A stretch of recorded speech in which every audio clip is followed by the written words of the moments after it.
says he's confident in the professionalism and integrity of security agencies and INEC officials. All is now set for tomorrow's governorship election in Edo State, and more than 2 million registered voters in the state are expected to participate in the process. We have a breakdown of this in this next report. The Independent National Electoral Commission, INEC, puts the total number of registered voters in Edo State at 2,629,025. Even though this is about 19% higher than the number of registered voters 4 years ago for Edo 2020, only a maximum of 2,249,780 are expected to vote on Saturday across the state. This represents 85% of the total number of registered voters. Elections are to hold this Saturday in 18 local government areas of the state and 192 wards. With 400,495 people, Ipobaoka local government has the highest number of registered voters, while Igwebe LG has the lowest number of 54,549. After inspection and inventory at the Central Bank office in Benin City in the presence of party officials and the media, INEC on Thursday moved all sensitive and non-sensitive materials to their location across the state, accompanied by security agents to the satisfaction of the parties. So far, so good. We've also been carried along. We were there, we saw where they're opening the parties, all of that. So, yes, it's fine. The process is fair enough. First set of materials moved to far-flung places like Akoko Edo LG. And for the Electoral Commission, this is the first step to a credible election of a new governor of Edo State this Saturday. They were here, and so far no complaints. I don't know what they will react after that, but before us, they didn't complain. If they had complained, we would have addressed the issue. But so far, they've not done that. There are other places which present logistical challenge to the Commission due to bad road and waterways. Yes, we have a contingency plan for that. Any place we cannot access, we have the contingency plan. We will access it by either bike. If there are riverine areas, the boats have been provided for them. For the election monitoring group Yaga Africa, Edo State Governorship Election 2024 is a barometer for measuring Nigeria's commitment to representative democracy, which reflects the true will of the people. 18 political parties are fielding candidates in this election, and just one of them is fielding a woman for the job of the governor of Edo State. Solomon Ajuziogu, TVC News, Benin City.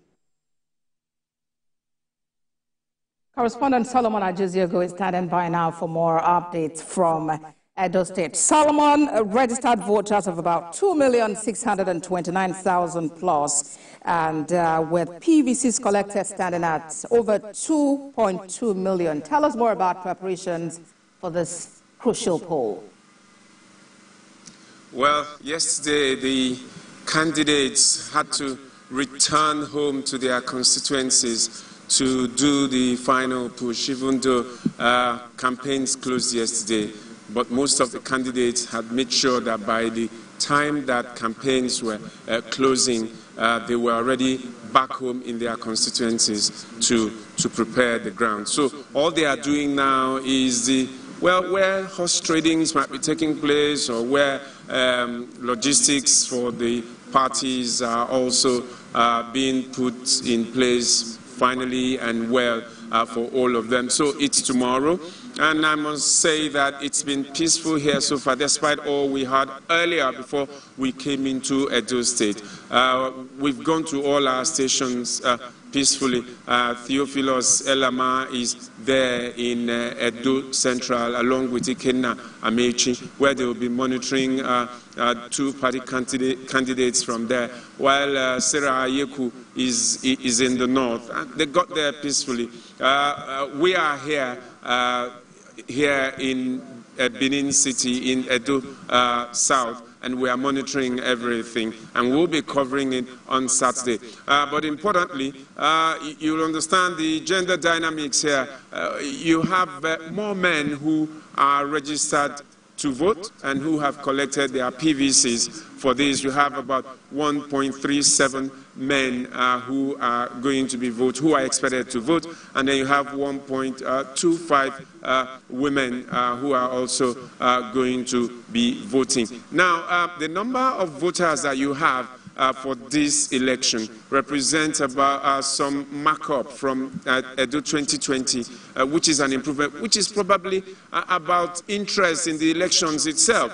Let's hope that this will reflect in the voting proper on Saturday, because the turnout in Edo 2020 was about 37% of the voters, which was an improvement, though, on 2016. So we hope, everybody hopes, that with the way it is, the three-horse race, well, even though they say it's three-horse race, there are other parties that could also determine the outcome, whether it's in the north or in the south or in the central.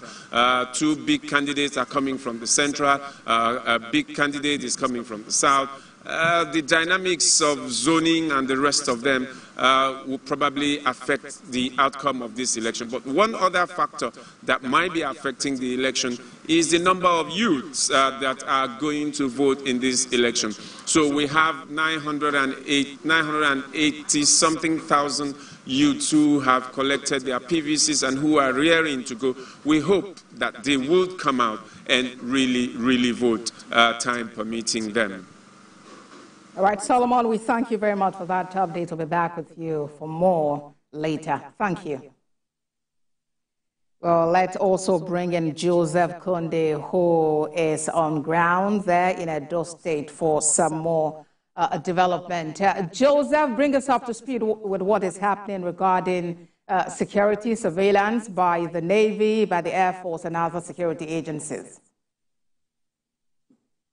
Currently, I'm at the state headquarters of the Edo State Police Command, and a lot of things happening right here. We've seen several police officers showing that their morale is actually boosted for the showdown for tomorrow. And earlier today, I was speaking with the first PRO of Nigerian police, where he was talking in exclusive terms, saying that, look, there's a way that's been put in place in terms of the people that might be compromised. Talking about some officers, he said, don't worry, there's a mechanism to police officers. So what that means is that we don't really have anything to worry about. It was also exclusive about the aspect of people blowing sirens and all, and even says that if you're an official of government of any sort, that you're not going to be using your aids tomorrow of any kind. So it means that the police are really down for the showdown tomorrow, and not just the police. Of course, the only reason why we haven't been able to do the one for the Navy in terms of the surveillance of the waterways in the Edo State is because of the weather. It has not been clement enough for the helicopters to be on the air. But one thing is certain, that is going to be happening today.